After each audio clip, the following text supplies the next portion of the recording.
YouTube, we're back, finally. Airbus A380.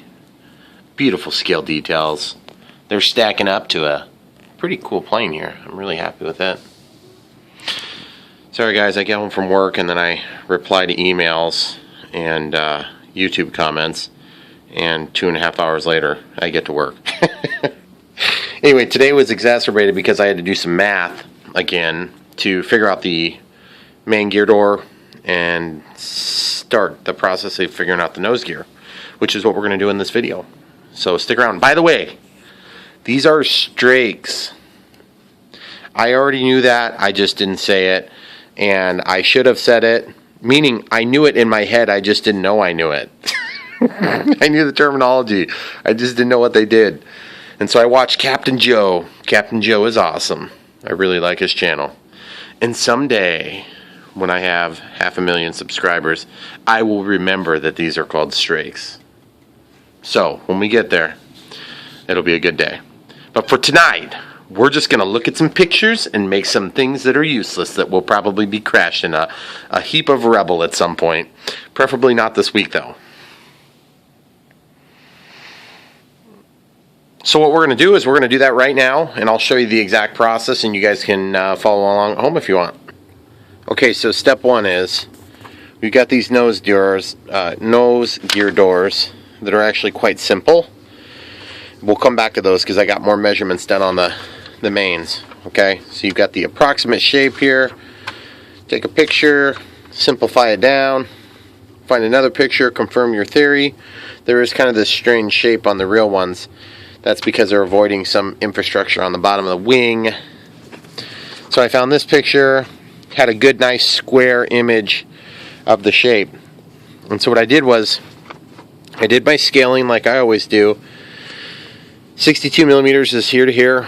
Then I measured the same spot on my plane, on the actual plane, did the correction factor or got the scale adjustment, and I did that the other way actually, 2.74 times. So any of my measurements I took them times 2.74.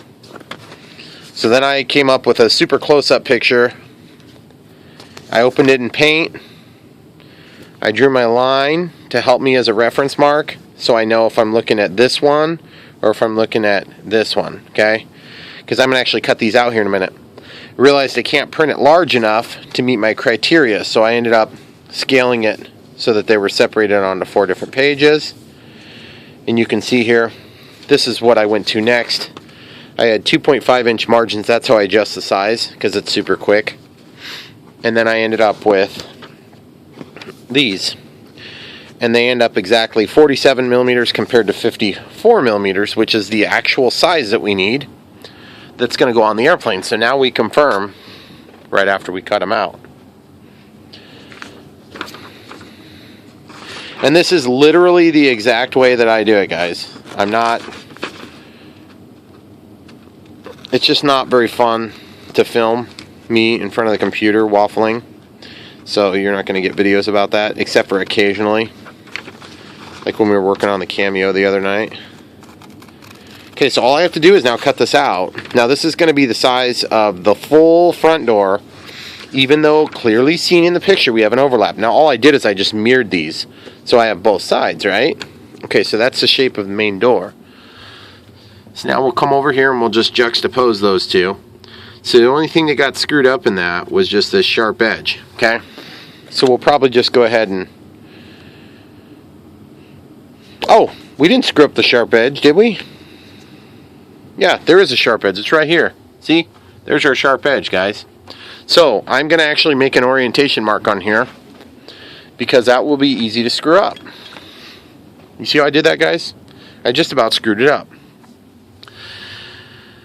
Which way is it? Okay, so that's the flap. So this is forward. So on this, that would be forward. Okay.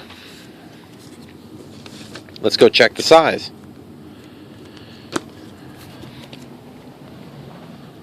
Okay, so now this would be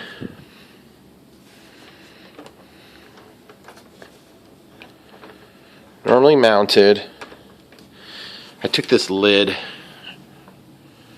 because I wanted to protect everything. Oh, that's actually a pretty darn good size. Let's get the picture and do a side-by-side comparison. This is a pretty awesome picture for this right here. Okay, so this is forward, and that's forward. Okay, so I got to go in the right direction. There's nothing rocket sciencey about this stuff other than the fact that we're dealing with aircraft, guys. Okay, so this door is going to be down, as seen in this image. And basically what that means is that there's two gear doors that would normally close as these retracts come down. So it's going to overlap, and then as they close, they go like that, okay? That's so that they don't go down low. So you can see that's going to be correct. Yeah, that's a pretty good scale size. And it looks like it rides pretty close to the edge here, and that's to keep clearance for the flaps, which we will be having flaps at some point if all goes as planned. So this is the way that's going to look. That size is very good. Now let's go cut the other door. So we can take this, and the other thing we're going to do is we're going to do this brace. We're not going to do the second brace, we're just going to do one. And I'm not 100% sure. I'll probably paint it that same color that I painted the rest of it. And I've been noticing some of these landing gear seem to be the chrome finish and some seem to be white. So I don't know if I'm just seeing the portion of the oleo strut that's exposed, and so I thought it was silver, but some of them are painted white, some of them are silver. So, or whatever titanium alloy it is. Okay, so now this is going to be for us the other main door, and so that's going to be toward the front, so we can cut that out as well. Now why are we cutting these out, you say? Well, we're cutting them out because we're going to use these as a template to then get our plastic cut. And yes, you're right, you could turn around and just use the first one and just lay them either direction, you know. You don't have to mirror the image. It just helps. It's a lot easier if you have these things just sitting here. I should probably do an up arrow too. Okay, so this is forward, nose, okay, and then this is up, okay, and this is going to be nose, and then this will be up. Okay, so that's going to be like over on the other side of the plane. So it'll be like that, okay? So I'll just lay them side by side like this for now. So these scraps no longer necessary. And once you get the scale right and you print the same exact margins, 2.6 on all sides with horizontally and vertically centered, then you can go ahead and depend on the scale being correct, but I did verify it and corroborate it, and it was correct. So now this door, you can see it's got this funky little nook in it. So while we're at it, let's do the nose and the up. So this is nose, and then this is up.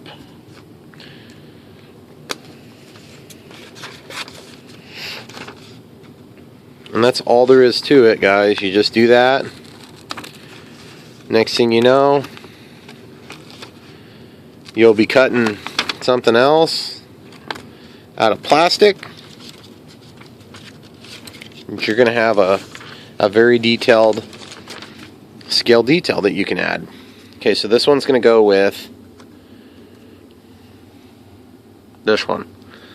So this would be the right side, and this is the right side. Okay, so that's the inner gear door and the outer gear door. So this is further outboard, this is further inboard, even though it's not inner and outer relative to the landing gear, because once it's collapsed, it's all the same.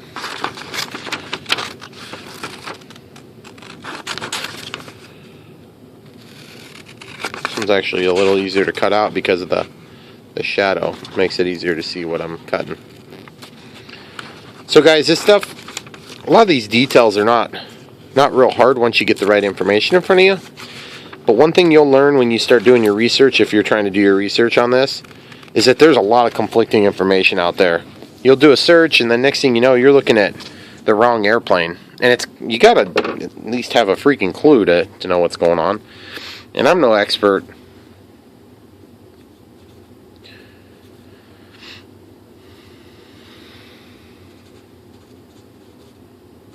Okay, so this is the left, and then this is the left. Okay? So So we got both of them. Now we just want to do a quick comparison in size, so that if we use the templates, we want them to end up being about the same size. So they're close. So probably what I'll do is I will go ahead and template those off the same blank. See how I did that, guys? It's easy to screw these things up. I about did it on the Airbus A380. Of course, you're not going to be able to see it here.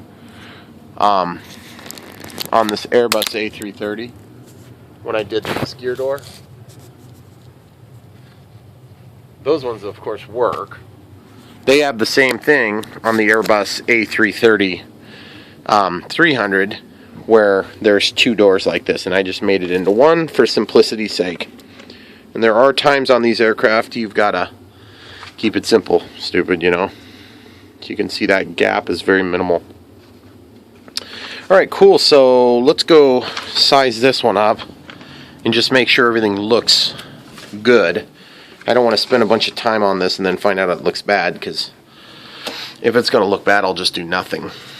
So now, one option would be we just glue these together with like a little bit of some spacer in between, and then we'll probably just go and more or less zip tie that on. That's probably what we'll do. I think that's the way to do it on this, and I think it'll look good. Now this door is white according to this image, although this image, yeah, this image is printed, it's in color, so that's a white. A lot of the Airbus, if I recall, have a gray bottom. Nope, they don't. They have a white bottom. The wings are gray though. Interesting. So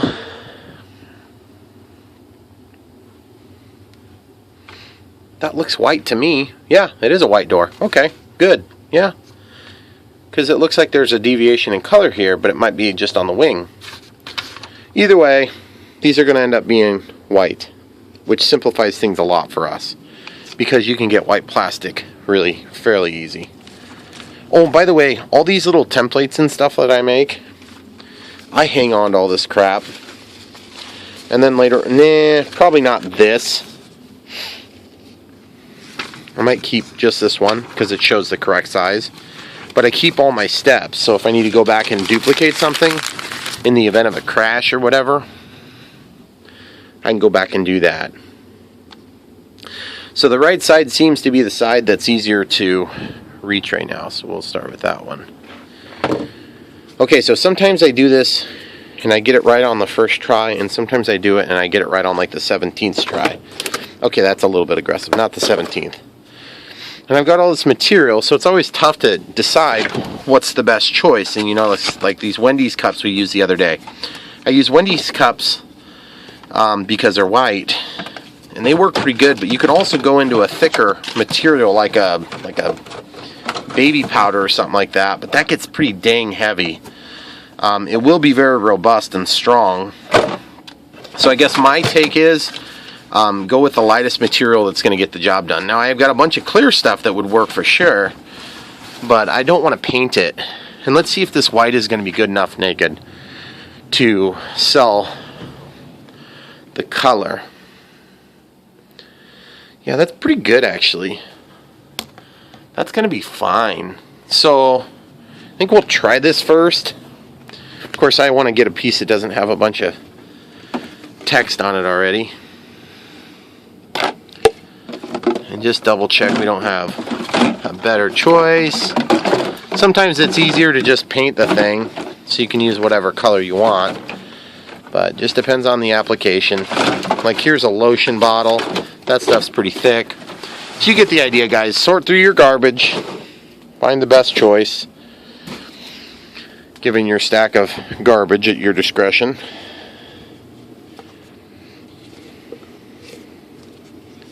Just looking for the biggest piece that's unobstructed. It's like right here.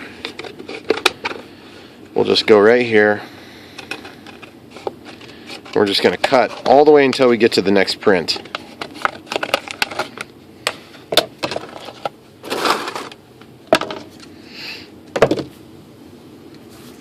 So now this isn't flat, right? How do you fix that? Cut off the rib. Now it's going to be more flexible, and here's what we're going to end up having to do on this. we're going to trim our gear door, and then when we put these suckers together, then we will put some sort of bracing that will keep them square. But to be honest with you, they wouldn't probably be perfectly square anyway.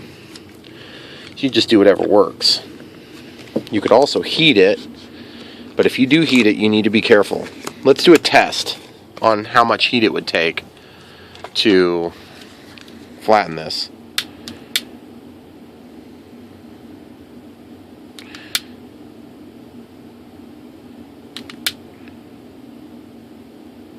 Wow.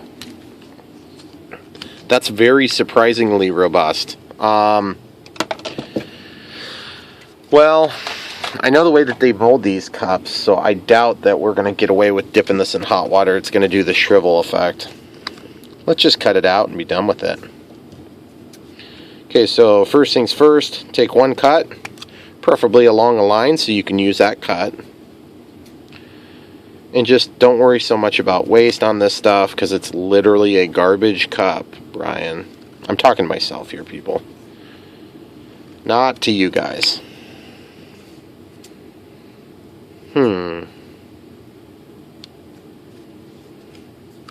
Now, if you got an inside bend like this, I found that it's sometimes a little bit tricky to get good, clean cuts.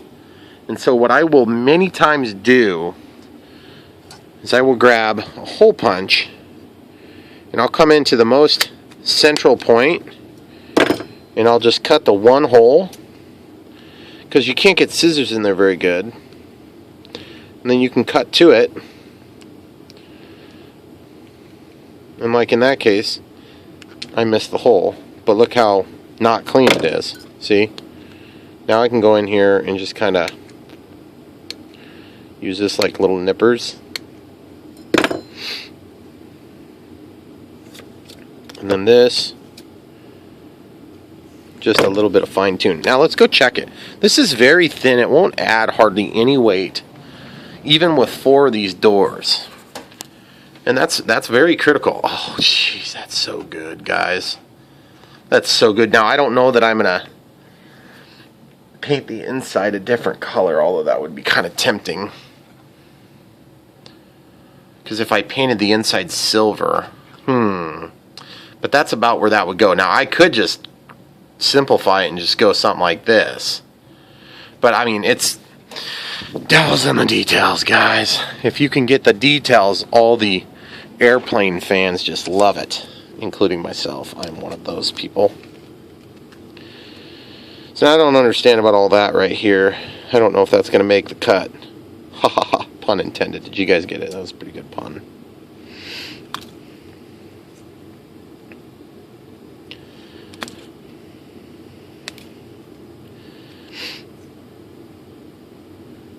Alright, so here we go. So now we're going to take this. We're just going to come up in here and get our nice little bite there. And our nice little bite shmeaw. Okay?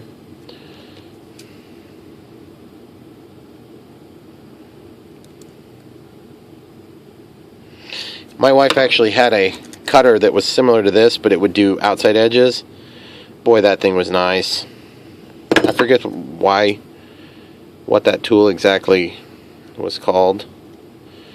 But it's like for crafters and stuff. And so I had used it. And I loved it. But then I put it away, and now it will never be found again. Look at that. It's not perfect, but it's sure good enough for what we're doing. Okay, remember this door goes on top. Now I gotta look. Son of a gun, look at what I did, guys! Oh! I did the curve the wrong way. That is so dumb. So, solution to my problem that I just created for myself out of stupidity. Okay? Watch this. This is now going to be that. Okay? So now I need to cut this with the curve the same direction. Okay? That's for a very good reason. So now we are going to have to get wasteful again, guys. It's really hard for me to do this in my soul. I mean, this is literally garbage, and it pains me to cut it up. Because I'm like, what if I wanted to build something better with the same cup? Well, you could just get another cup. You've probably got 10 of them in the house right now. Yes. You know, you guys probably think, I wonder if he talks like that when he's not filming videos. Yes, I do. So if you ever meet me in person and you walk up and I'm carrying on a conversation like this, that would be normal for me. It's not normal for normal people. Okay, so you see this? There's a curve. We get the curve lined up, and then we're going to cut this in the correct orientation of the curve. And that'll take care of our other... Then we're only got one more to cut. And we're going to make sure that curve agrees with this curve, okay? A lot of curves in this. But dudes typically do like curves. In the correct places, of course. On airplanes, people. Oh yeah, we're almost there, guys. Whoa. Whoa. Hole punch that son of a gun. Those inside corners are notoriously difficult, I've heard.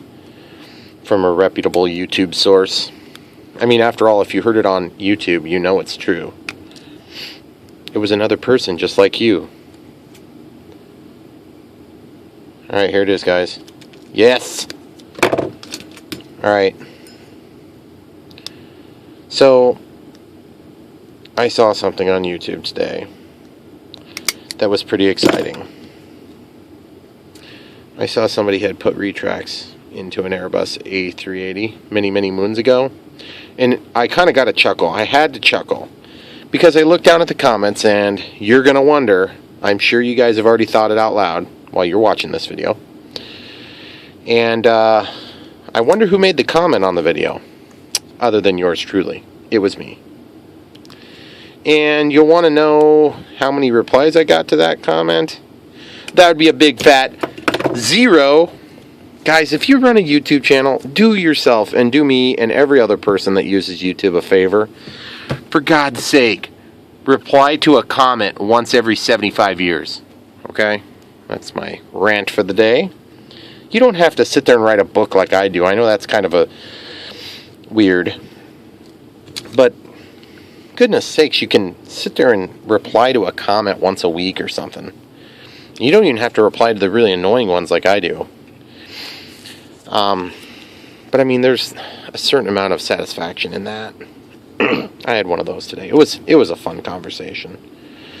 I had somebody that was all worried about killing kids like usual. You know, that's usually what people think we're going to do with these radio-controlled airplanes. Because, you know, you read about it in the paper all the time, all these kids getting killed by radio-controlled airplanes. You know, it's just a common thing. Happens almost every day. Oh, except that it absolutely doesn't ever. I think there's been probably like 5 or 6 people in the history of mankind that's died from radio-controlled airplanes. It's almost like the hysteria over the drones. Like, give me a break. Oh, they're probably going to watch me changing clothes. Yeah, sure they're doing that. But, anyway, I regress. If it weren't for drones, I wouldn't have to register my drones like these drones. So, I still think they're mildly neat. I don't know about you guys, you fixed wingers out there. There's another annoying thing that happens to me virtually every time I talk about fixed wing aircraft. I ask somebody, I say, hey, you know, I get into these radio-controlled airplanes. And they're like, oh, do you fly drones? It's like the 100% of the time. And it's gotten to the point where I have to really be careful about not making a snide, rude remark. Now, I can do that to you guys because you love me, so we're good. But I don't want to be a jerk to everybody else that doesn't know me. They have to wait and get to know me before I'm a jerk to them. Anyway, I just wondered if you guys ran into that. Put it in the comments below. Let's start a YouTube complaint chain. Look at that, guys. That was super quick. Only 24 minutes. Good Lord, what's been happening? 24 and a half minutes? Oh, you guys are going to never get that time back. What is this nasty spot? Oh, it's off of there, so I don't even want to know.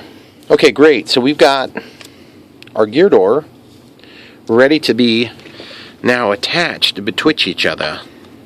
So it'll be like this, okay? What shall I put in between them? Ooh, hot glue. I think I might use some hot glue. No, hot glue sucks. It's so heavy and obnoxious. Like some other things, I know. How about I do this? Let's try this. This will be lighter than hot glue, but it'll also be nice and rigid. This is just like the rim, the middle rim of the cup there. So what if I did that? That looks like crap on a stick. That's not going to be what we're doing. It's just not going to happen, guys. Wow, I just thought of something. Look at that ridge, guys. What? Look. That is really cool. I could totally do some cool things with that. Toolless removal. Okay. It's on. I got to come up with a reason to use you guys now. So now the other thing I could do is just fold one of these up. Or I could use a trusty Q-tip. Guys, I'm going to think about this for a minute and come right back. Alright guys, ironically enough, these LEDs came out of a network switch that was garbage at work. Okay, so I take garbage and then I do stuff with it. I just cut one of these things off. It's made of plastic, it's clear and beautiful. Trimmed it down to the appropriate size for what I want to do, which is basically to create a gap between these two pieces. Now, this is not without weight, but it's actually still fairly light. The idea is we've got this vertical strut part, and then we'll create a gap, but we can also keep them square to one another. And what I'll do is I'll glue them together like this. And the other cool thing is I can use that vertical strut as a point with which to put a zip tie, boom, boom, or wire. I'll probably use wire. Wire seems to be a little easier to blend in. Okay, so I'm basically just going to use that to wrap around, and then that's how I can affix it to the gear. Okay? Now I'm throwing things, guys. So, what I'm going to do initially to get my spacing right is I'm going to go ahead and use just a very small amount of hot glue. Okay? And I say a small amount because I mean a very small amount, guys. If you use a lot, you'll probably melt this stuff. So don't get too crazy or you'll regret it. It's going to ruin your project. Okay? And it's not the end of the world if you ruin it, just build a new one. And then we'll CA it together here in a minute. Okay, so we got that glued on there. And then we'll go ahead and set this in here. Now, just a quick reference. Looking back at this picture, you can see how that's going to kind of look real similar. Okay, now if you're sitting that close to my plane, well, who knows, maybe I'll get some nice slow passes. But if you can see that, I'm probably going to crash into myself. But that would also be kind of fun to watch. But what if you kill some children? No, that's not going to happen. It's a freaking foam plane. If it hit you in the head, you'd be like, that hurt. Stop that. Seriously, these planes, they're not completely harmless, but especially the EDF ones. There's just nothing there. There's no mass. Yes. Yes. Because think about it, guys. If this thing weighs like 2 pounds, the density is next to nothing. The worst that you could get hit with is a piece of plastic. I mean, I still don't want to, like, hit myself in the head, but whatever. It just gets old dealing with people that are naysayers, have no clue. That's awesome. That's going to work great. You see, because I can even poke holes, very small holes through there. Then I can use that to brace this onto the landing gear itself. Now, I know you're thinking, but you can't hardly see it. Well, just wait until it's flying. You'll be able to see it. And even if you can't, we'll know it's there, and it'll make us feel better about ourselves. Guys, I am not going to shortchange you tonight. You're going to get your nose gear as well tonight, okay? I'm probably going to run out of video here shortly. But I want to try to finish this assembly, okay? Because it's not that hard to do. But just one of those things, if you've got this much time invested in a project, if you're watching all my videos on this, you are like the Primero subscriber. So, I mean, at that point, I kind of owe you video coverage of this stuff. Okay, so now that CA is going to set that to a more permanent bond there. Okay. Here we go. So now, as soon as that sets, I'll do it from the bottom as well. Don't prematurely flip, because then you'll drip CA everywhere, and it'll really tick you off because you'll ruin these things. Try not to glue yourself to it either. I had an interesting incident the other day. I think I told you guys about it, where I accidentally glued my bottle of CA to one thumb, and then the work to the other thumb. So I had to get my wife to help me unglue myself. It was hilarious. But what about the children? Oh, how many children did you kill that day? None. Not even one. Okay. It's funny because that stuff gets hot, so I wonder if the hot glue is going to melt now. Alright, cool. That's non-foam safe, medium CA, by the way. Totally gorgeous. I love it. It's a wonderful, wonderful fit. Okay, so now my next step is going to be to drill some holes, and this is where it gets a little bit tricky. I'll probably have to flip the plane up for this, so we'll do that and come right back. Okay, so we have it flipped over, which is a little bit more tricky nowadays, now that I have my antennas on there. And what I'd like to do next is go ahead and work out this mounting system here. Uh-oh. Uh-oh. It broke off, guys. What did I do wrong? I forgot to score up the plastic. Sorry, guys. Score up the plastic and then redo that step. And just remember, since it's clear, you want to try to be, you know, don't be crazy. Don't do tons, but you do need to do quite a bit. So, and you want to just try to get it in the same spot that you're going to be setting it. Okay. Sorry about that. That was just an oversight on my part, guys.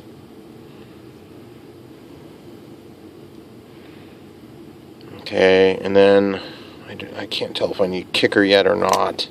Oh no!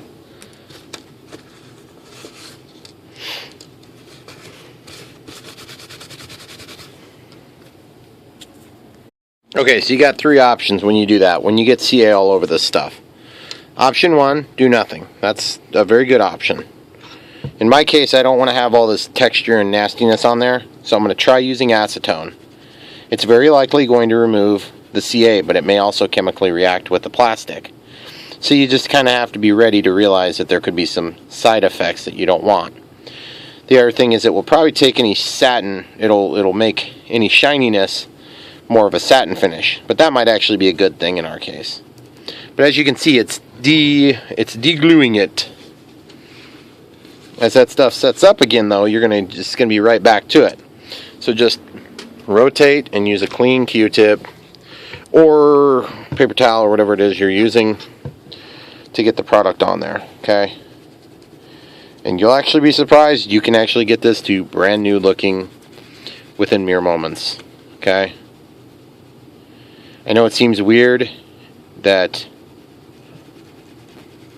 the acetone wouldn't eat the plastic. I think it's weird every time I do it.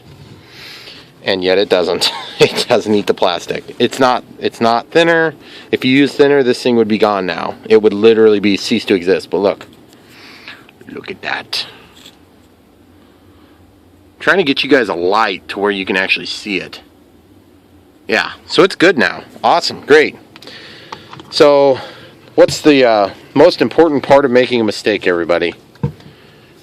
Learn how to not do it again.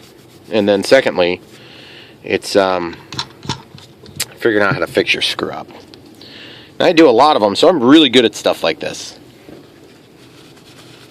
Unscrewing up my stuff, that is. Not doing it right in the first place. That's a different thing. Okay, so I'm wiping this down.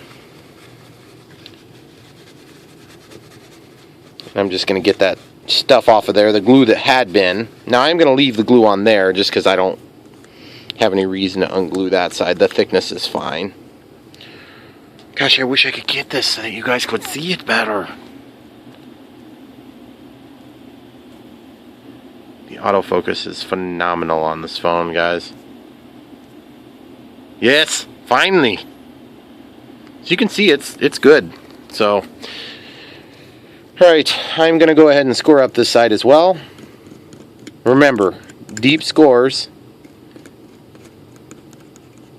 at an angle, if you can. And make sure you're not gluing a bunch of loose stuff. So I'm going to actually go and clip a little bit of this off. I mean, it is actually more surface area, but it's prone to breaking off too. So have your kicker ready to go.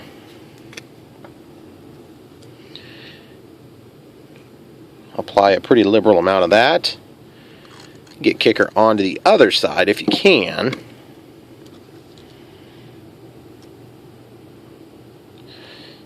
And going for the sail.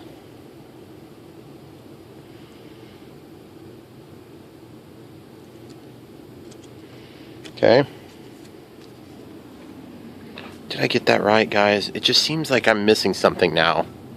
Like I'm not putting it in the right direction or something weird. No, that's all correct. So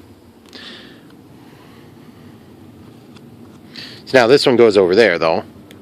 Hey, by the way, I wanted to point out, I do have antennas on here. And since I have the scale antennas, I'm all nervous about screwing them up. But really, it's really not a big deal. Because I made voids where it's sitting. Awesome. Okay, great. So now we need to get this thing mounted on here somehow, some way. Ooh! You know what? You remember our handy dandy zip tie that we weren't really sure was completely necessary? No, I don't want to drill into that. I might actually release it.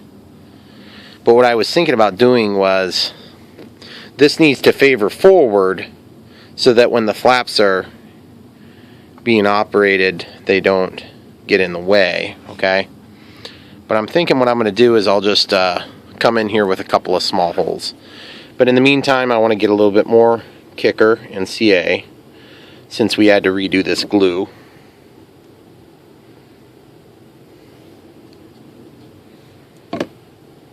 And once that's had a chance to set up, then we can start drilling some holes. So what size hole do we want to make, guys? That's always a question that's tough to answer. Here's how I decide. I take in my junk drawer and I find something of like a zip tie. Now, if I want to match a color, you can match a color and leave the zip tie portion on, but I'll actually strip out the wire most of the time on these. And you don't need that much wire. But we're going to have at least 2 mounting positions here, okay? And that's very important so that you can keep it square. Now, you do not want this thing flopping sideways in the wind, because that would not be a good idea. It's stuck down to the table again, dang it. Look at this.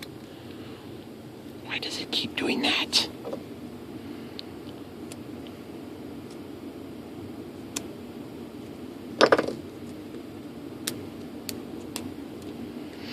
Okay.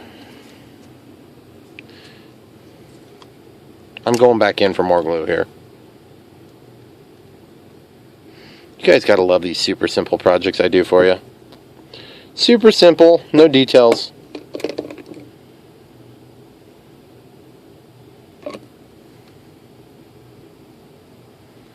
I'm actually moving this to get the glue to run certain ways, because once you put kicker in there, then it likes to sometimes, when you do a big puddle like that, it'll run a little bit. Just got to be prepared.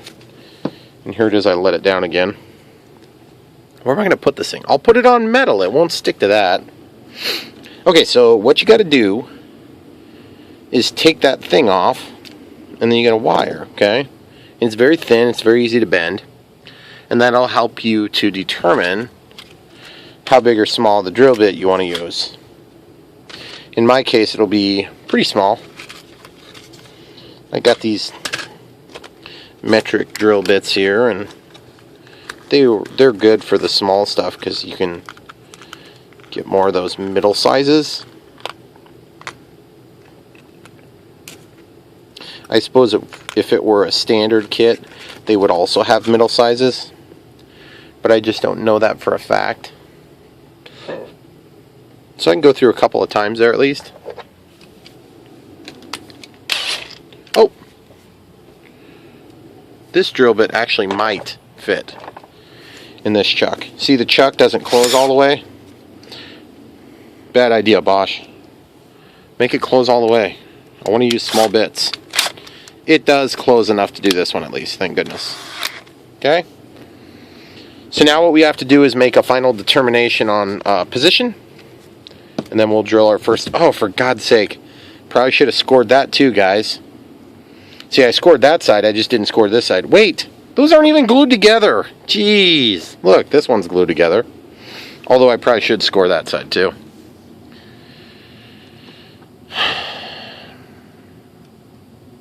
So that's pretty much what we're going to get there. So we'll have one hole here that goes through that vertical strut, like at the bottom. And then we'll be able to tie that on there. And then we'll have one that's kind of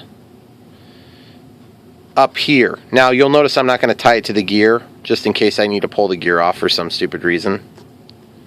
So I'd like to put both of the holes into this side, but I don't think I can do that. I won't even put a hole on the top, I'll just wrap it around this bottom portion here. So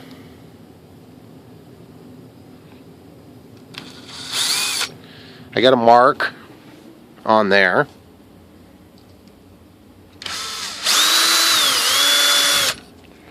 Drill the hole. If you want to clean up a hole like that, you can usually apply a little bit of heat and it will clean up just fine. Or if you got a deburring tool or something like that, I think that'll work. This one doesn't want to clean up very good. That's fine. You can just be difficult. Alright, now this one, we're going to go one, then we'll go to second one, but we're going to go a little bit narrower than the size we're trying to wrap around. And that's just to kind of keep the cable tidy. Okay, so now the one down below, I have to actually put a hole in the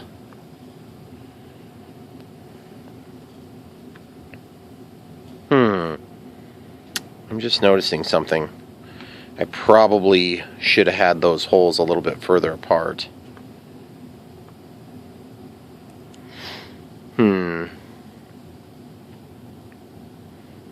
Alright, this is what we're going to do.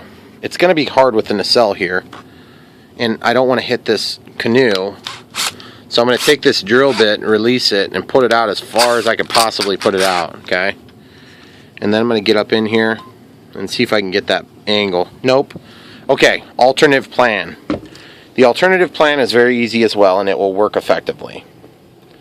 So you're going to take yourself a piece of wire that's commensurately sized, slightly smaller, of course. You're going to crank up the heat.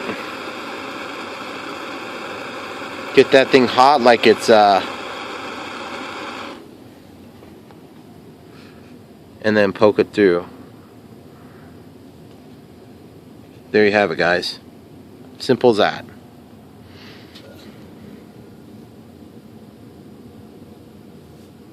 That's one thing about working with this foam media, is that we can cheat on a lot of our building techniques because it's usually easy to melt through stuff. And like, what other type of media can you melt through consistently? Well, I suppose 3D print. There's a lot of stuff made of plastic. But still, it does make things pretty easy on us. And every once in a while I'll get somebody that's saying, oh, you didn't build that, it's just assembly. Yeah, it is. Whatever. Close enough for me.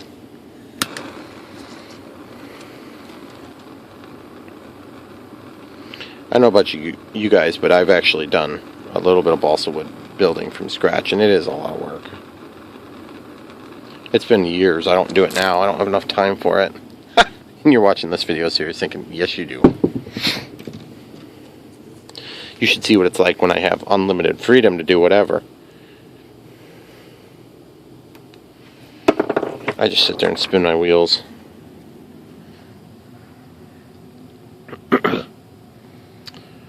Okay, so now I'm debating about just doing maybe one hole and having it at this angle.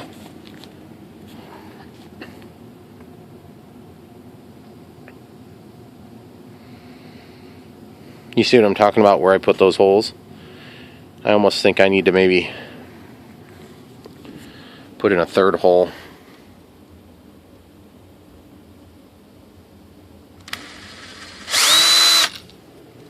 I hate to do that, I really do.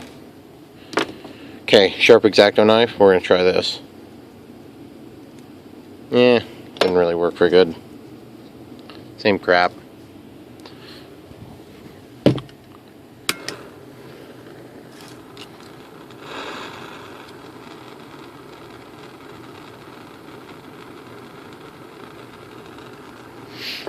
Now, when this is all said and done, we can cover that up with a piece of white tape.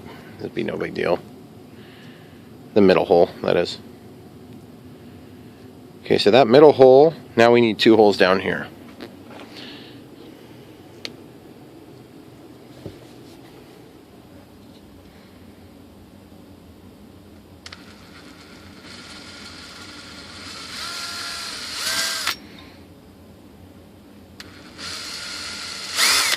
Okay, so I'm going really slow on it because I don't want to damage the material's overall strength.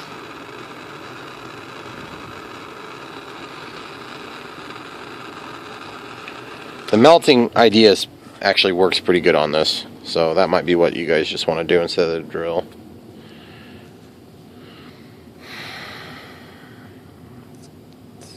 I think that's going to work.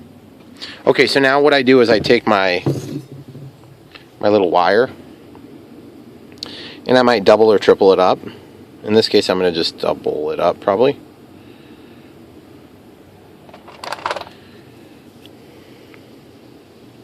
Crease it nice and tight. Sometimes I'll actually tangle that up so it's braided. Well, not braided, but... And then you can feed this through, right? Just like this. You'll just kind of hook it back through. Then you're ready to receive it through your work. But we need to do that on the top as well. So incidentally, and you'll notice that I have quite a bit of extra. There's certainly, that is not by mistake. Because it's really hard to do this with a short piece. And so just do yourself a favor and waste some. Because you'll have excess you'll trim off later. But if you try to do it short to be on the El Cheapo side, I would not recommend that at all. It's so much harder. And you're very likely going to break your gear doors and all sorts of other stuff. You think you'll be saving your one little piece of wire, but you'll just be making your life miserable. But you can try it if you want. I did. Alright guys, so this one's a little bit different because we're wrapping around an open point. It's not a hole, so you can't depend upon it staying put necessarily. Okay? It's a little bit trickier. So you just kind of line these suckers up and slide them through. So in my case, I got to get these a lot closer. I'm never going to get them through. And remember, this isn't load bearing. It's not really doing anything. It's just a decorative thing. But because it's a decorative thing and because it's possible for it to break, you do want to kind of give it a fair shake here. You do not want to have this thing break free and lose your plane over it. I mean, I like these scale details as much as the next guy, but I don't want to crash my plane over a detail like this. I don't really want to crash my plane, period, but you know what I mean.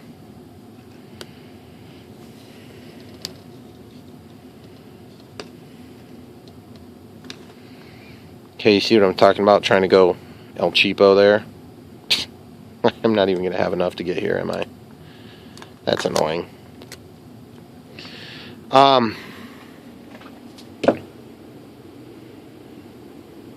Yeah, I'm just going to use this for the next one.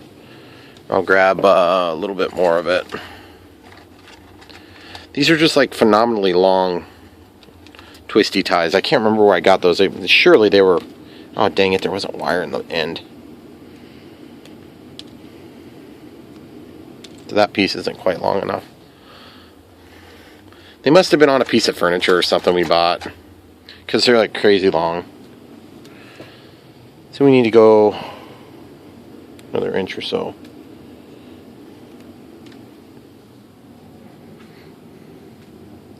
You know, I probably should have done the nose gear first, because they're going to be a simpler application.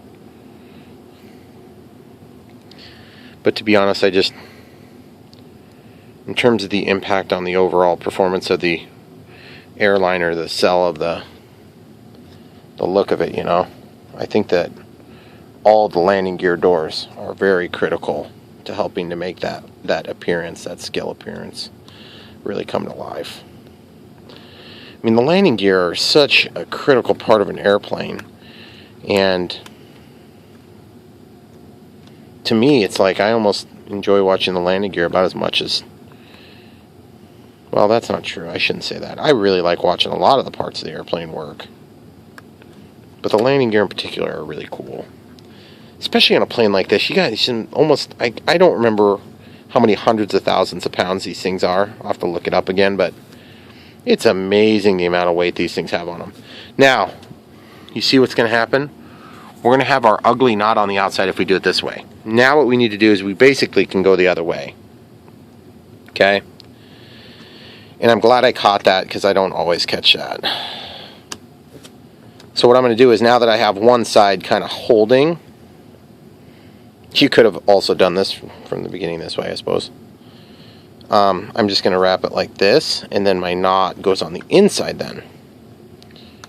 So you end up with a little bit easier time doing it as well. See?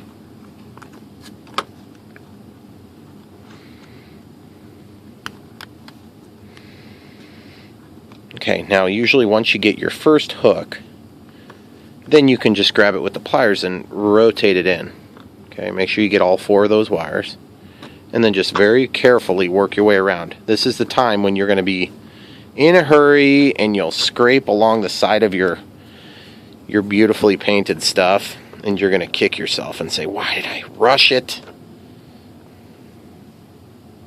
Okay, so now the bottom one is going to be more challenging, because we won't be able to get in there very easy. Okay, so we'll probably have to reluctantly tie it on the outside on this one. Okay, but it's really, I mean, honestly guys, it's the nature of the beast. You're going to have some things that show. I don't like it, but it is what it is. Yes, that's holding it on there nice and tight though. Now the only problem is I don't like that it's not gapped out from the wheel. Although if you look at the pictures, it's not really gapped from the wheel much. So, I don't say this much, but there's certain planes that are kind of ugly, certain aspects of them. I mean, you come to appreciate them if you're into aviation, but there's certain aspects of planes that are ugly. But it's like, when you're a scale guy, you want it to be ugly on yours too, even if it's not your favorite feature of the plane. You may not put a big emphasis on it, but for me, I want it to look real, even if it's real ugly. So, anyway, I don't know if that really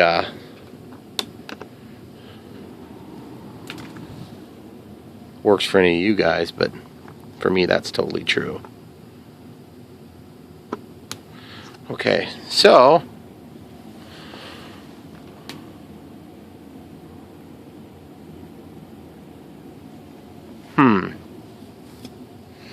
still trying to decide. It seems like it should be out further, guys.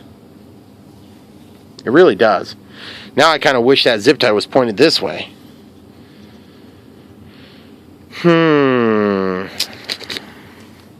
I think what we're going to do is we're just going to give this a couple more tightens.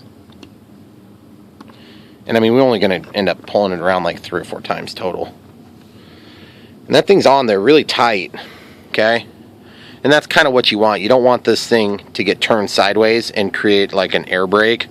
That would be not probably super good for the flight performance of the airplane to create that much extra drag. Unless, of course, you're trying to land and you're trying to slow it down. But even then, my guess is you would induce a stall pretty quick with something that big at that particular place on the plane. Alright, so that's pretty much where it's going to be, I think. Not 100% sure yet. Now I'm going to just fold this tip over. I have to kind of rotate it.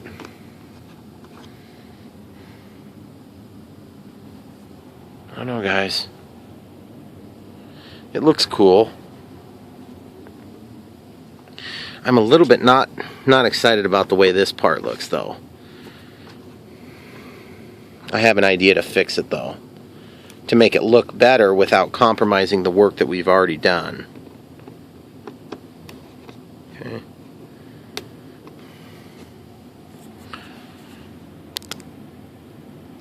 That looks pretty good. So here's how we're going to fix it without undoing the work that we've already done. It's fairly simple. We're going to take a piece of white electrical tape and we're going to see if it blends good enough to suffice. And I think it will. I really truly do. We'll just cut it in a square shape. And if anybody asks, you just say, hey, that's the panel for the hydraulic fluid test.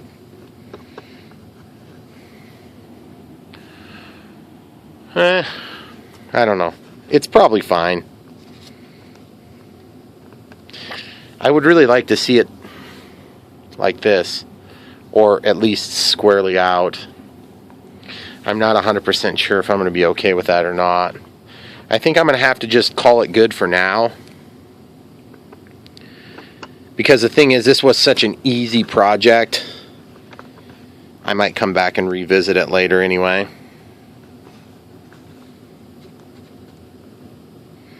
Just because it's a 30 or 45 minute project on video doesn't mean it's hard.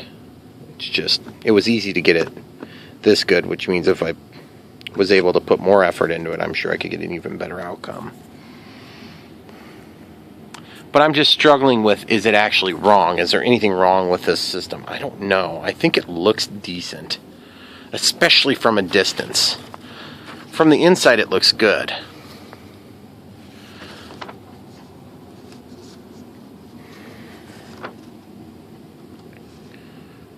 From the outside, it looks good. I think where it sort of falls apart for me a little bit is just the fact that we did this little squiggly here. And probably we shouldn't have done the squiggly. We should have just done a flat cut. Alright, we're going to do the other side. And why don't we do the nose gear after we're done with that. I'm going to pause it and then you can see all three. Alright guys, so we got both gear doors on. And this is the next step. We were going to do the nose gear right away, but I got to finish this step. This side turned out nicely. And now I'm actually working on this strut that comes out. And from the pictures you can see it goes into the pocket. Just here. We're not going to do the middle one. And here's my plan. I just cut a piece of the cup. I scored the bottom of it and then I've laid it in place here. This is a straw from a lotion bottle. I think that was from, so like this. I keep those. And I just trimmed them down, sanded them up, sanded the back side of the cup, and then I scored the bottom side. And this is going to glue on there. And it's going to be sturdy and robust and in the correct exact position. Okay? And then I'm going to spray them. That's why I'm doing this little plate down here, so that it can look like the gear opening. But I don't want to overdo it. I don't want to go for the full detail on the doors. I just kind of need to leave those simple. Because I'm opening a can of worms if I start trying to get all the trace lines right. And the reason I say that is because this isn't scale enough to allow the panel lines to work out exactly right. I could probably do a rough idea, but I'm not going to do that yet. Plus, I have to put the flaps in at some point, so I want to be careful about compromising my ability to do flaps later. So that being understood, this is going to be somewhat removable in that I'm going to be able to come in here and just break the CA out. And so that's that. So without further ado, got just one little trim to do on that. I need to glue this together, and the way I was planning on doing it was just basically using a little bit of kicker and a little bit of CA, non-foam safe. Even though we're working on top of foam, we're not actually working on the foam. Okay, so this one's in place, and it's just resting on there right now. Okay, I'm going to give it one little drip of CA. This is going to hold it in its exact position as it lies. And then I can reposition it just a little teeny bit. And then I'm going to put a little kicker on it. And that's going to hold it in place. And ultimately I'll drill 2 holes or a hole straight through, and I'll wrap a wire around it. So that way if I need to remove the gear, I can. By just clipping that wire on both sides and then peeling it out. Okay, so now we've got our more or less exact angle here. And all I have to really do is just get that glued back down. Now I need to double check this because I feel like maybe I pull it away a little bit.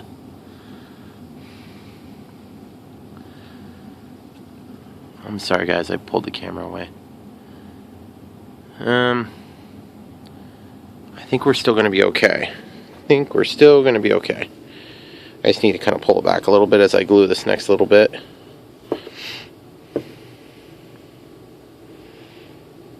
Just like that. Okay. So now, I'm just going to run a little bit of glue down the tube. That'll give us a really good coating on the inside.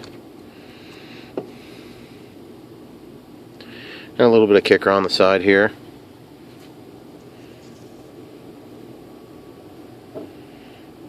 There we go, it's finally starting to go now.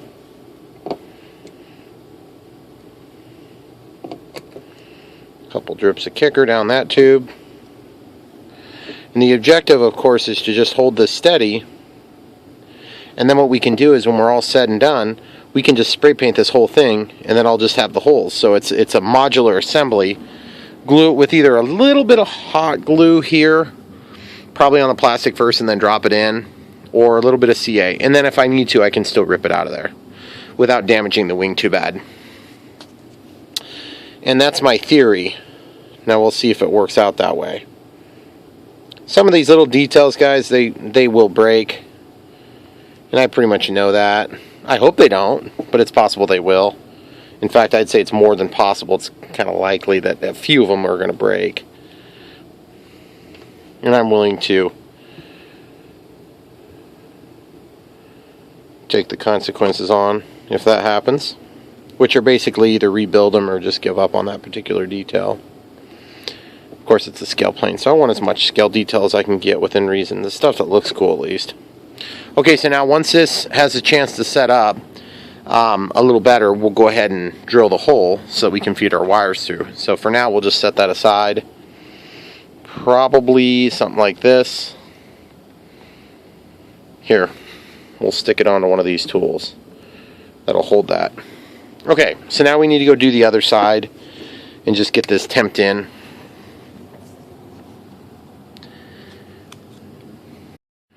Okay, so we just need to get this thing temped in here. Shoot, it keeps wanting to slide. I'm gonna just throw a little bit of tape on here so it stays put. That's one thing about these steps when you're trying to kind of get a semi-permanent position on a somewhat temporary piece. It can be a little frustrating, because the other thing you got to keep in mind is if I ever do retracts on here, which is definitely in the cards still. I'm probably going to have to reconsider this particular component here. Okay, so we've got that in there. Now I want to go ahead and make sure that we're still even from the left to right wing, because if these aren't even, it's going to look so stupid, and I will regret doing it.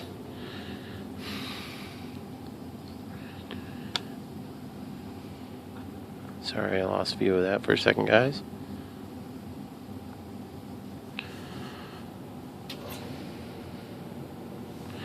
And this is one of those things where right now it kind of looks funny, but I would say I'm about 95% certain it's going to look good. But if it doesn't look good, we don't have to keep it. So that's one thing that's really nice about this particular step.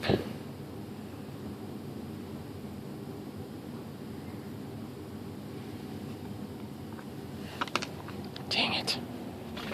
Of course.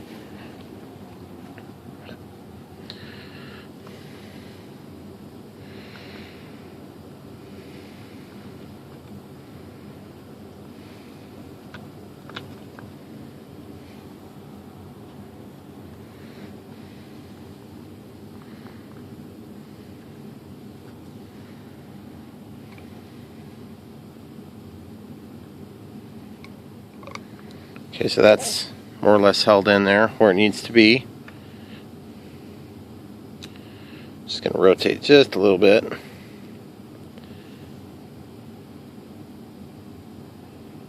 Okay, so we'll pause it and we'll come right back in a minute. Okay, so I got both of these pieces set up, and I just took Q-tip, pulled the tip off a little bit so I can hold these things and just spray them. We don't want to paint the bottom, obviously, because we're going to attach that. And I want to get those sprayed fairly quick so that we can be having them dry. So we're going to use this stuff. We'll see how this does in a small spray application.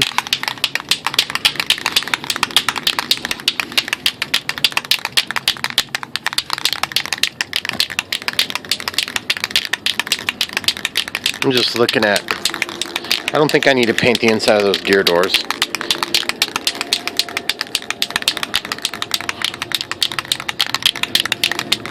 Okay, so we'll just, oh, we got a little, there's this thing here.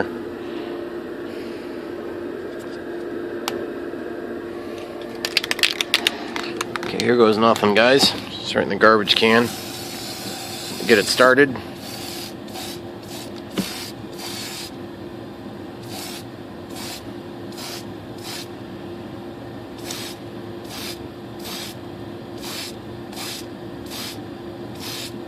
And I guess on a paint like this, I'd rather overdo it a little bit than underdo it, because it mixes this, like, whatever shiny crap it is, which I'm usually not a big fan of glitter. It drives me crazy. But the truth is, I think that might be what's suspended in this stuff. This Rust-Oleum satin nickel. So we're going to set this down somewhere to dry. We'll take one of these scrap pieces. Actually, that's probably a pretty good scrap piece. We'll just set it aside like this and just let that go. If we need to put a second coat on it, we can do that shortly.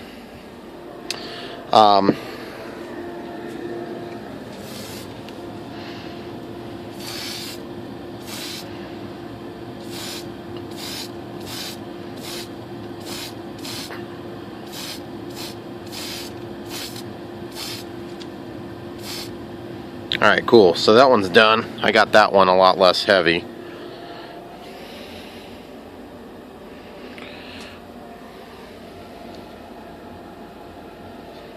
Got a little bit of stuff on my hand, but that's fine. This stuff is weird. You just wipe the nozzle off, I guess. Alright, so we're basically let that stuff dry. And while this is drying, this is the color Rust-Oleum satin nickel, metallic paint and primer in one. Okay, so while that stuff's setting up, we got a piece of this cup cut out. We're going to use it for our nose gear doors. Okay, so that's going to be our next step. So we're going for that. Got a big picture here. Now on this door, because it's so stinking simple, we're not going to do a specific scale size equivalent. What we're going to do is we're going to compare it to the size of the nose gear. And so we can just duplicate this shape by kind of taking and sizing this down to where we think it needs to be, okay? And we've got the curve in there, so I want to try to maintain that curve. So anything I trim, I want to trim, and then symmetry will come when I make my middle cut. So if you look at this, we got to be getting pretty close to the symmetry. And that's how we're going to determine if we made it close enough. We've also got this front view, and those front nose gear that are closed all the time on my model, they would be up here. Now I don't know that I'm actually going to do those gear door. If I do retracts, I will. But right now I just don't want to have to make that fancy bend. So for now, looks like it's going to be favoring up toward the front like this. And it looks like it's about not quite down to the knee joint. Well, it's just beyond that. So I'm going to cut this in half. And then how do you confirm it's half? Well, you put them side by side like this, and you figure on whether or not it's going to be even enough to satisfy your requirements. In my case, I didn't do a very good job of cutting that. And I also have to contend with the fact that this is removable. So we may have to cheat a little bit, especially being that this thing tips forward. Okay? So I'm going to go ahead and take this gear door and trim it down so that they're just really, really, really close. And there's going to be times on these scale projects when you have to deviate from scale just a little teeny bit to kind of pull off the look without actually having the right size or shape exactly. And I think that's what Tian Sheng was trying to do here, and they just didn't do a very good job. Thus we were left with the work on our own. So now you notice that this gear door actually folds in here on the top, and that's because once it's closed it would have and mimic the shape like I've done here. So I think I've got this a little bit too long, so we'll trim it something like this. And if you want it to cut more evenly, cut them separate. Reluctantly I do that. Okay. Cut them separate and then line them up like that. Alright? And then we're going to take, and we have to put these back to back so we have the right spot, the right cut. Okay? Now I'm going to make my rounded edge. So that's just freehand cut. Now, if you were to look at the full scale thing, I think there's a little bit of a cant on that as well. Maybe I'm wrong. Maybe it's not. And given the fact that this is very small, I'm not going to be able to do a no-step label that's actually proper. So I'm just going to actually put a red piece of tape on there. And that red piece of tape is going to suffice. Now, of course, it says no step, but look how or no toe. But look how small that thing is. It's dinky.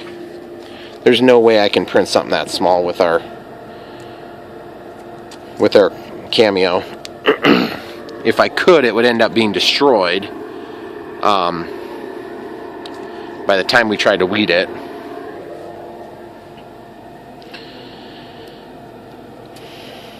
Okay, so we're going to cut this one at a bit of an angle.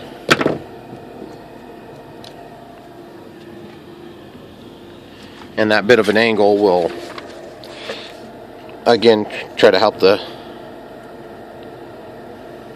make the look. I cut the angle the wrong way, so this is going to go on the other side.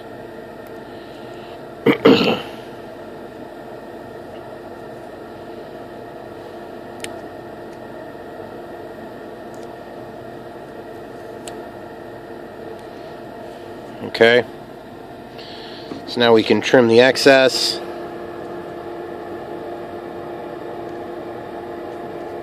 I want this cutting blade to be flush. There, gets a cleaner cut that way. Same thing here.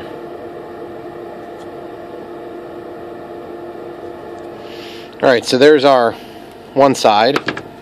So now we're going to, of course, mimic that on the other side. Except we want the angle opposite.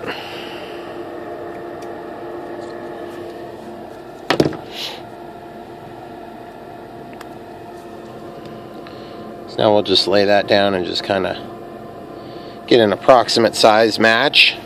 These aren't going to be really closing doors, so you don't have to get super specific on these. But we want them to look correct. Remember, this is going to be one of those times we're giving up a little bit on scale to try to make the fit.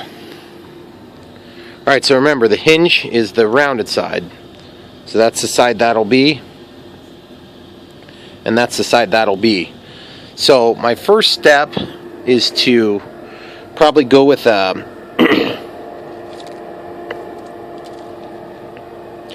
either something like this to act as my little hinge simulation, or to just go so simple as to actually tape it on there. But I don't like the idea of taping it on here for the simple fact that we already have tape on top of here. So if we're going to do that, I think we're going to run into too many different problems. I think we're probably going to have a piece of plastic that bridges across, and we're probably going to have to favor back instead of forth, because otherwise the first time we go to pull this off, we're going to want to rip that out. So we'll have to cheat a little bit.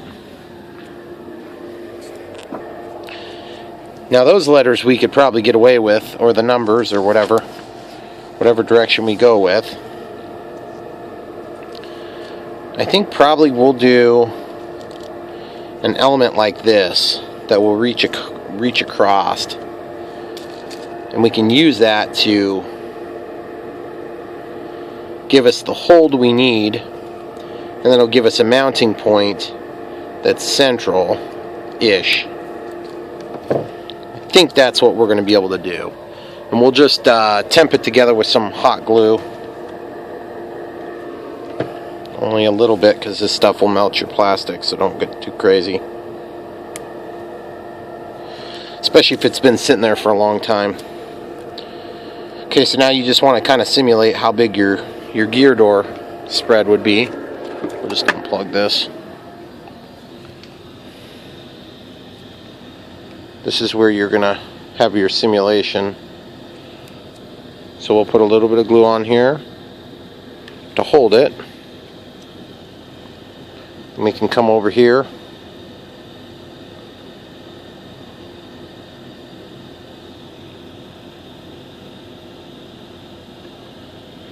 And if you ever stick that hot glue to your finger and it's not super hot, just let it dry for a second, and then your finger will come right off because the oil's in your hand. Alright, cool. So now we can kind of fold this to get the angle that we think we want it to be, to get a look at it. And we can mimic that up front as well, because this will be bridging around it. And honestly, if I played my cards right, I could make it tuck under there like that. That might be the way to do it right there. I kind of like that idea. That's what we're going to try first. So we'll just take a piece like this and we'll trim it down and then trim it up. Now this is just going to be our test fit piece. It might be a little bit slobby, but we're going to make sure this is going to be even capable of working. And then we'll come back and make a proper piece that's more critically trimmed and all that.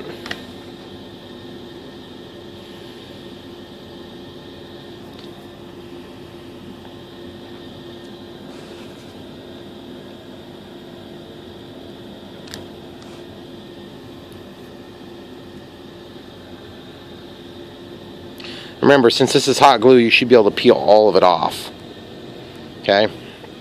So now, we'll give it the fold that we want.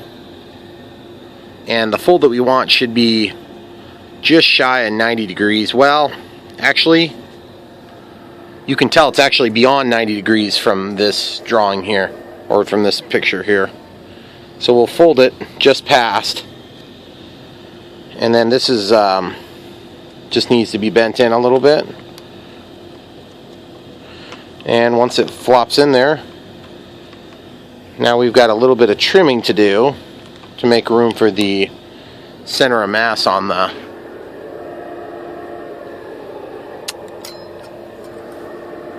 nose gear itself. So we'll just trim this out with these cutters. Oh boy, that's a good way to break them. I evidently got into something a little bit too thick. I already killed one of these pairs here a couple weeks ago. It was my wife's. So she bought two and gave me my own this time.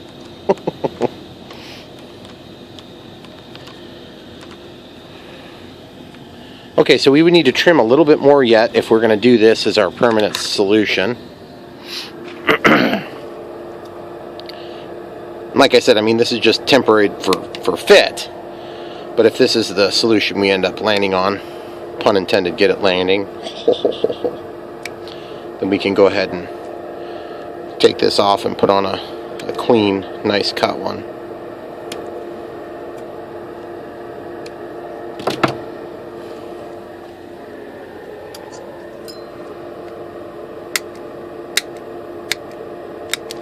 There we are. I bet this will go now.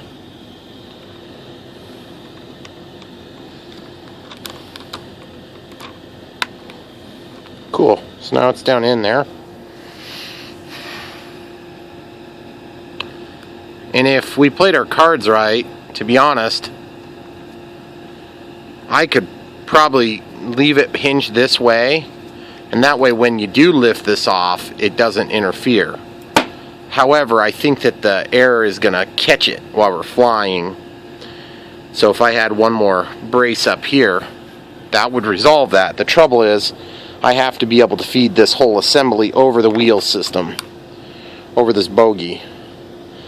So it's got to be able to open up wide enough to get around all of it, or at least one at a time. I don't think that's going to be so easy. Alright, I'm going to play with this. I'll come back and show you the solution. Okay, so I came up with a much better plan. I'm just going to use this wire and this little block that's going to, it's just another piece that's going to keep everything positioned, and then we can bend it to the exact angle we want. We can also pull them out if we have to. Okay, so I've got that set about where I want it.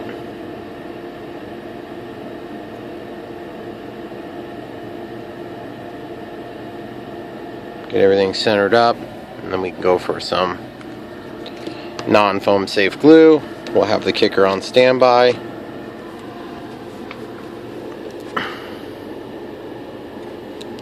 We need to fix this. It's not quite square. Make sure that's nice and square. Then we're going to get this glued, but no kicker yet.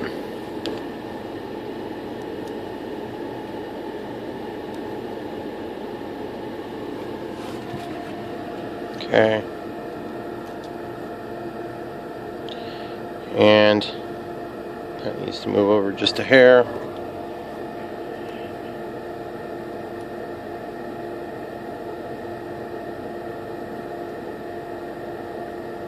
Put that about where you think you want it.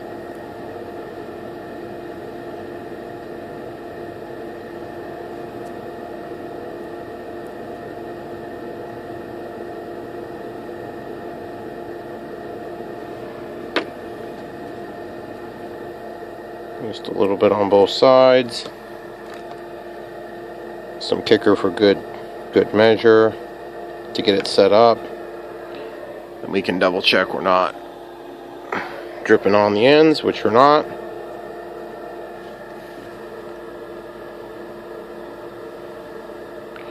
And then we'll just go around it like this. Go over the top of this completely. And we'll just go around the edge once.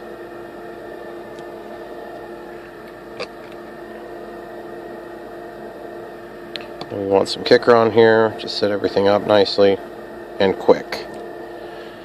And while that's going down, we'll do the other side. Alright folks, so we've got these glued, and I did my special paper towel treatment on the back. to help hold them together. And I decided on just a piece of wire. And what I can do now is I can just basically slide these in wherever I decide I want them. And I'd like to try to put them in here. Right there. But I've got CA that I'm kind of sliding through, so I'll have to be kind of careful. And once I get it where I like it, then I can make sure that I'm not going to hit anything. And then I can get that exact angle that I'm going for. Because it's really easy to control now.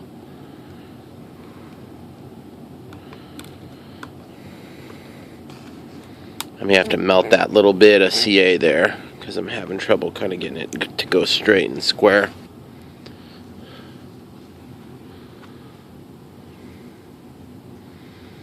That's unfortunate that I had to poke those holes twice, but that's not the end of the world either.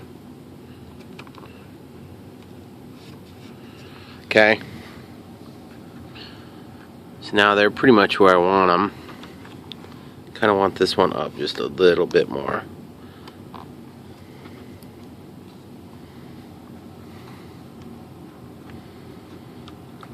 So now as this is turned, we won't have any clearance issues. But yeah, we've got that really cool gear door look.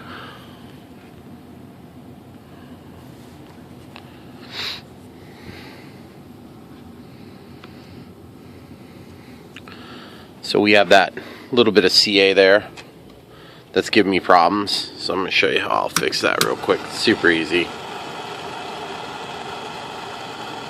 Just get a little bit of hot and just burn a little hole in it, and then you can come back at it from the angle that you want.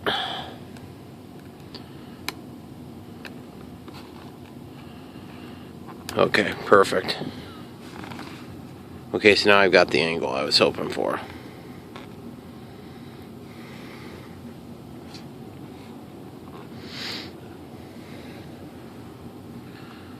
It looks like this side sort of did it a little bit too, because of the CA down there. So you can also take these out and you can bend it just a little bit to get it straight and square the way you want it. Yeah, that's better. And then it's just a matter of using the correct foam safe glue or mucilage. In this case I'm going to go with foam safe CA.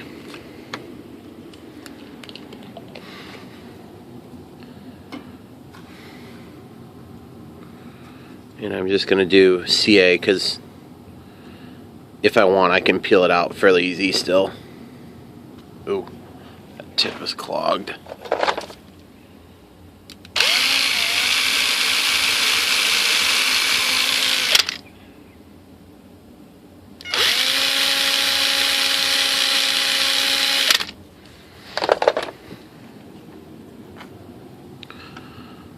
Okay, so once we get that about where we want it, we can just do a little bit of CA in there.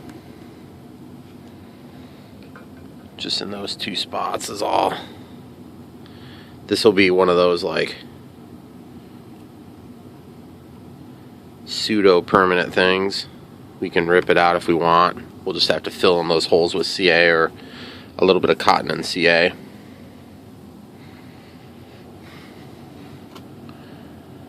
I'm hoping my wife will make me some labels so we can try on this spot.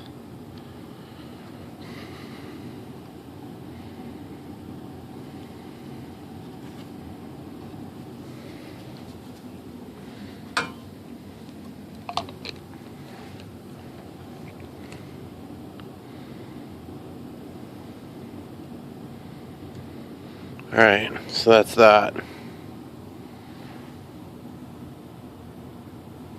Okay. So now the next step is going to be to Probably be gluing here a second. Alright, so we got to do a number on there. Now they're just solid, you know. Okay, so switching focus to these. Paint's had a chance to dry. Still clean on the bottom, of course. And we just need a wire to go through. So the wire to go through is going to be super easy. We'll just take the same scenario. We'll just take some of this twisty tie stuff and peel off the sheath. And this one we want to be real careful to make sure we don't go too overboard on how much we have, because it's not going to be really that critical since this isn't load bearing at all. Unlike the landing gear door, are going to be trying to get yanked off all the time by the air pressure. This is just going to be a fairly simple thing. I don't know if I want to double it up though. I might still double it up.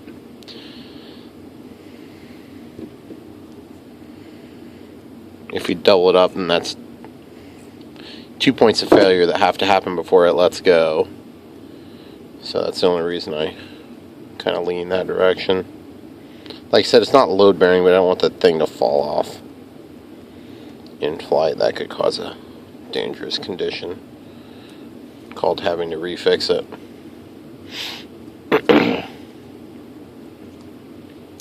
Okay, so that's the simple part. And then we'll basically kind of slip that around. And remember, this is like the pseudo removable thing here. Okay.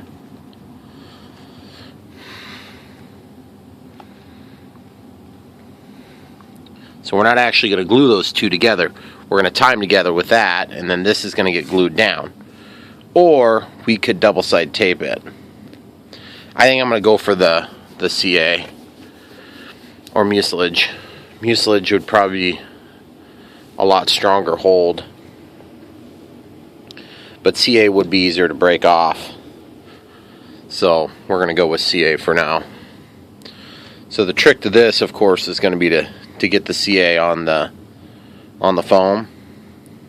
And then since this has fresh paint on it, I don't want to put kicker anywhere near the top, but I want kicker so we can secure it quickly.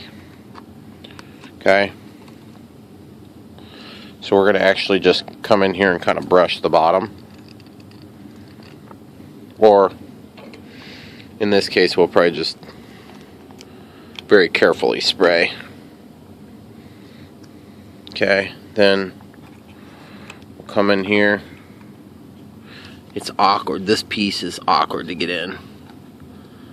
It's going to want to set right away, so pushing it down.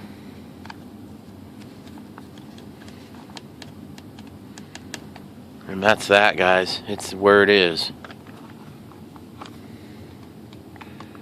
Now we can just tie this on. Similar to what we did with the gear door. But it'll be easier because there's more room to work with.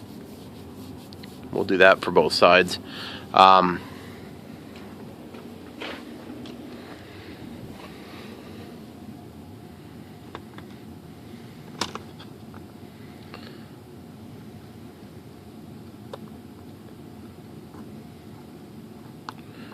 Ooh, my tails are going to be kind of destructive if I try to leave those things out like that. They're so long. I may have to clip off some of that tail. It's going to get clipped here in a second anyway.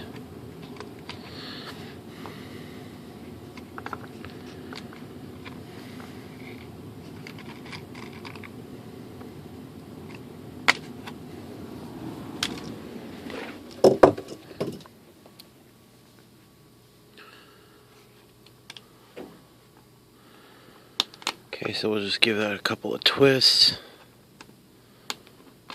Oops. Until it kind of tightens up a little bit.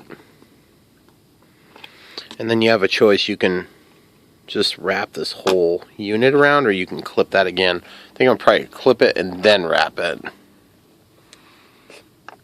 So we'll clip it here.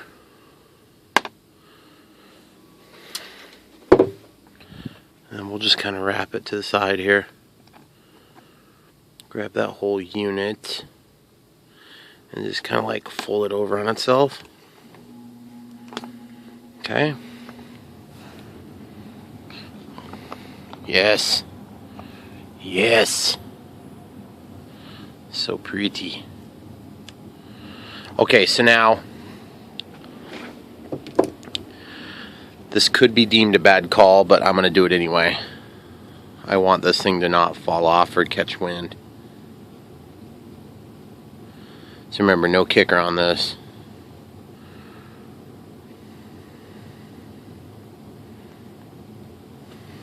This is just the seam.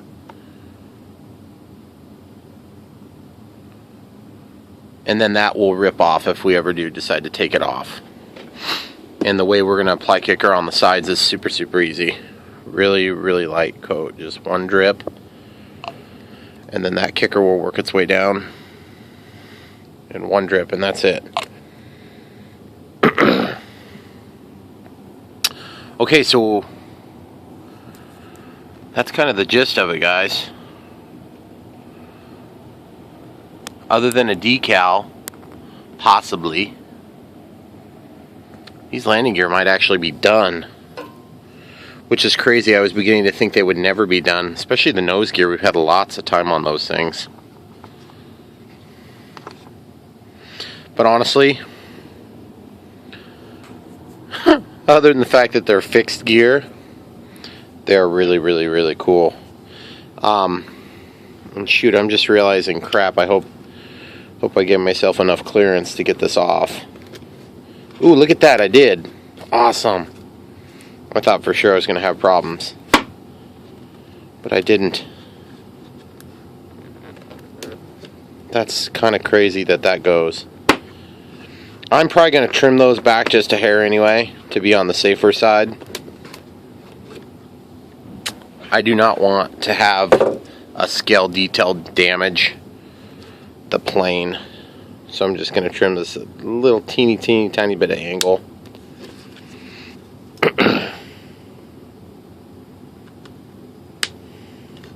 As long as they're even, I think it's going to look just fine. Because you're not going to typically be that close to even be able to tell.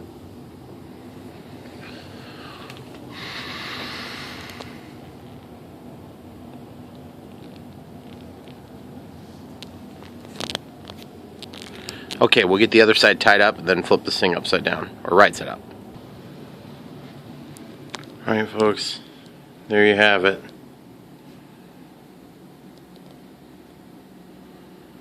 The Airbus A380-800.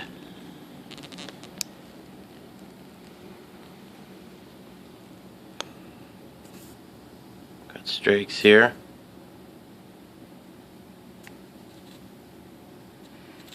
Basically a vortex generator that helps to keep lift on the wing during takeoff. High angle of attack. These will more or less block and create separation where the engine cells are. Got the Rolls-Royce logos, sort of Rolls-Royce logos. Touched up wingtips. Touched up wingtips. Covered up ridiculous airliner logo. Rudder added. A380 applied at the correct angle. FWWD logo. Antennas. Dash taken out. This is still here. Mind you, no details have been left undone except for this. New windshield, nose reshaped for proper contour.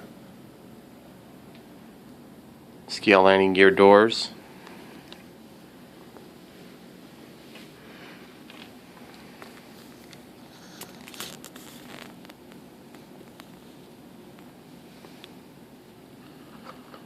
More scale looking, relocated from here to here. Nose gear shortened by about triple. Supports on the main gear, outboard main gear shortened. Whatever this thing is, engine panels or Rolls-Royce Lego labels, and strakes on this side too, of course. We got the Wi-Fi antennas there.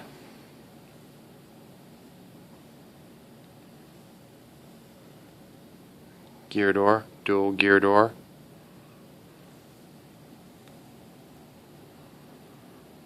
Shortened mains.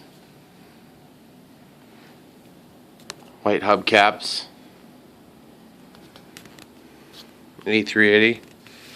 Ridiculous airliner logos covered up, touched up, trimmed down, aileron control horns and all the rest. Repositioned, relocated. Winglets, sharklets, APU exhaust with an actual hole. Servo for the rudder, decal. Lots of painting, touch-ups, FWWD,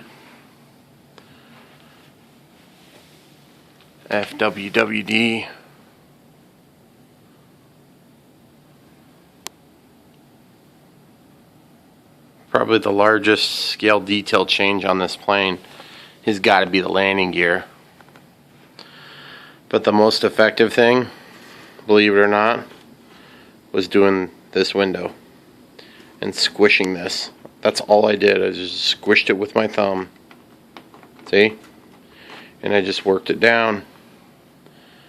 And that gave a definitive stopping point and starting point, so it looked less porpoisey and cartoony. The second biggest improvement was shortening the landing gear, relocating the nose gear. Big, huge improvement. I don't know if this is the third or fourth, but this thing being like that looks totally dumb. Plus they had dashes in them, I think. The antennas had to be the easiest scale detail to add. Definitely a very good detail. The Rolls-Royce logos, way too much work. And there's still a little bit left to come. For practical purposes, I still have to figure out my center of gravity. I still don't know what the center of gravity is on this plane. Why would they include that in the manual, right? Oh, a couple more details underneath. Quick detach. Nose gear. Damage free. Designed to be detached.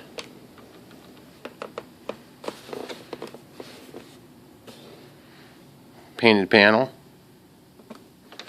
Maintained our rocking on all of these. Knee joints.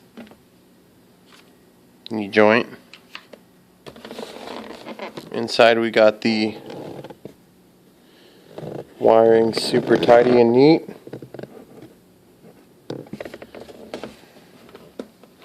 So just a few details left for me to do before we can actually get this thing in the air. And I cannot wait to get it up in the air for you guys. Another antenna. Scratch plates here on each of the nacelles on the nose in the event of a nose gear failure. Old hole access. Guys, this thing has Features out the wazoo. Oh, differential thrust. Inboard motors tied to one battery. Outboard motors tied to the other battery. All of them are tied together right now. We're going to run it on single LiPo for the moment. And we'll switch over to the dual battery configuration for longer flight times. That'd be two 3,000 milliamp hour 3S packs is my plan. Extension cord for the power. Also, we have these two cables. That's our dual battery cables. So if we're using two separate batteries, we can use that. We're going to use a 5,000 milliamp 3S 60C pack to fly this thing. Turnigy heavy duty.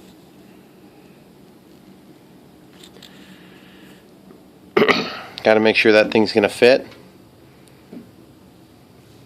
Expecting to get about a 3.5 to 4.5 minute flight time on that if I'm lucky. But we'll see. Thing's supposed to fly really good. I did not do televons tied with the ailerons. I have ailerons, rudder, differential thrust, steerable nose gear, and then dual elevators. 2 servos, 1 elevator. Okay. So there you have it, guys.